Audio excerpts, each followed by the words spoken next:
Today I'm here and I wanted to talk about a moment of crisis that occurred in my previous job. I was working for Nokia and my client was a telecom operator. And we used to handle their network in the city. We used to handle all their mobile networks and towers in the city. One day at 5 a.m. in the morning, one of my engineers calls me and he says, some of the people in the north side are not able to access the internet. Now, it's 5 a.m. Do you expect me to go and rectify that? I don't do it. And then at 7 a.m., another engineer calls me. He says, it is not working even in the south part of the city. Now, I am a bit scared, thinking, what's going wrong? And then I inform my manager. And it's 10 a.m. when we realize the whole city has internet not working. With 500,000 subscribers who access internet every day and trying to understand that they don't have internet for 12 hours, the internet went down the previous night at 10 p.m. and right now it's 10 a.m. and for 12 hours they had no internet. This was a huge crisis and my team was under very big pressure. And now my manager had to do something. He called the engineers. He called people and raised an emergency. And by 12 p.m., we had everything resolved. In just 2 hours, we rectified the whole system. And then we tried to analyze what was the root cause for this issue.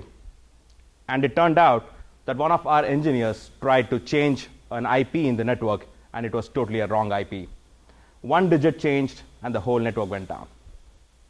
Now, we did a great job in resolving this issue in just 2 hours. It was a great achievement. I thought my manager will be appreciated for this job. He goes into the meeting with the client to explain what actually happened. And then he comes out of the meeting and tells us that actually we get a fine of 10 million. In a country like India, $10 million turns out to be a huge amount when you convert it to rupees. And when there is a competing market with so many competitors and such a low margin, it's a huge loss.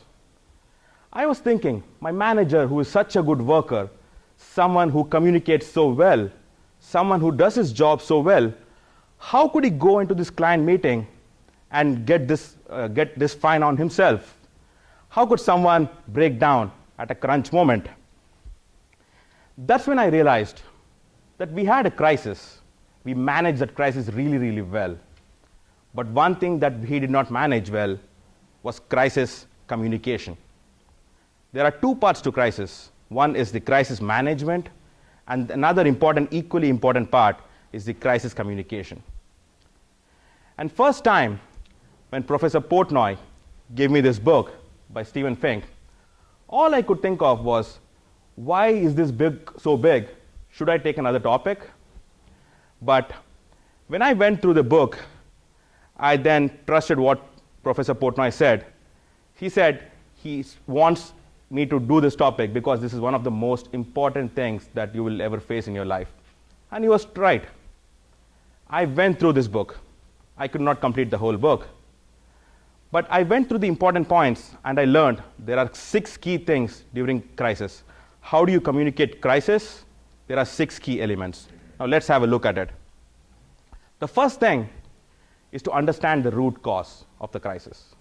Make sure whenever you are in a crisis that you understand what caused the crisis. Second, you need to understand who you should communicate the crisis to. Understand your audience. Now, it could be a client, it could be a customer who trusts you, or it could be customers who do not trust you. Make sure who you are communicating to. Third, and the most important step, which I feel, is identifying your speaker. It does not have to be the CEO. It does not have to be your COO or any big executive. It could be a smaller employee, but that person should understand what the crisis is and should communicate really effectively. And once you do all these things, you need to make sure what is your key message. There might be a lot of things that you can convey to your client, but there are 2 or 3 key messages that you want them to know what's happening. And then when you identify your message, make sure they're simple and they're specific. Don't make it too convoluted. They need to know what the message is in a simple way, and so that it's more effective. And finally, be honest. This is, I think, the key step. If you try to make up stories, if you try to lie, and if you get caught again, it's going to reduce your trust even further. Now, I'm going to repeat the same things again. Identify the root cause, know your audience, identify your speaker, know your key message, make the message simple, and be honest. Last time, I told you that I will be telling the Pat and Oscar story. And what happened in that? I don't know how many of you remember. I don't remember until I read the second time. So we had a few customers who had food poisoning, and there was a huge news in the media, and they lost 70% of their business. The author of this book worked with the restaurant and came up with 3 simple messages. The first thing that they conveyed is that they were sorry that this thing happened. They were not at fault. They did all the background work and understood that they're not at fault, but still they apologized.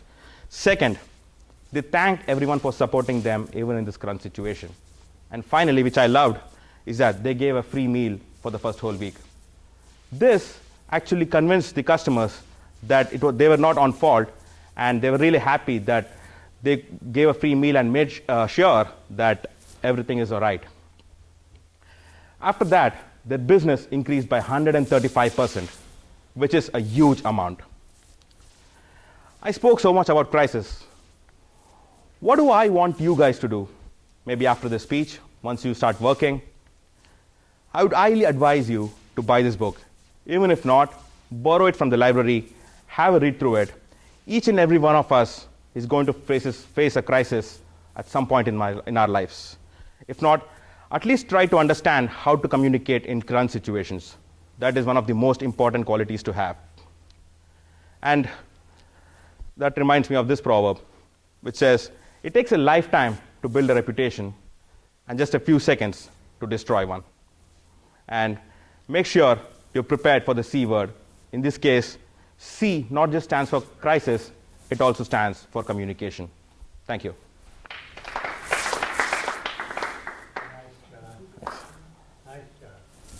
So tell us about the feedback you received and how you used that for this presentation.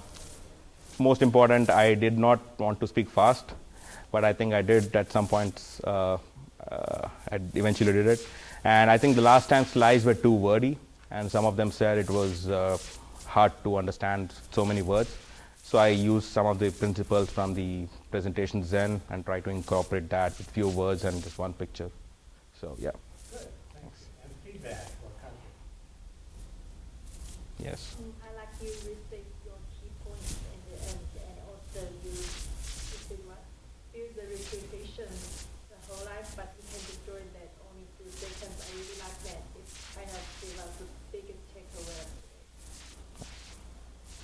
You might have been slightly faster than the average numbers for speaking, but I think that it was much more consistent compared to the video we've seen before, and that just made it more effective in your communication. Yeah, huge improvement as far as like the words per minute. Beforehand, like you'd miss half of everything that you wouldn't understand, and now it's like, within range. Very cool. So Kaushik, did you have the sense that you were speaking too slowly? I know you were worried about that. No, I was afraid I was speaking a bit faster than. Okay. I practiced yesterday night, but it was coming too slow. But I was happy with that. But I think I spoke a bit fast. Good. Yeah. All right. Didn't get the sense about the being too fast. I was just concerned that you're holding yourself back from speaking more slowly because you think you're too slow. Yet you're getting feedback that you're much easier to understand. Great. Nice job. All right. Thank you. And Michael.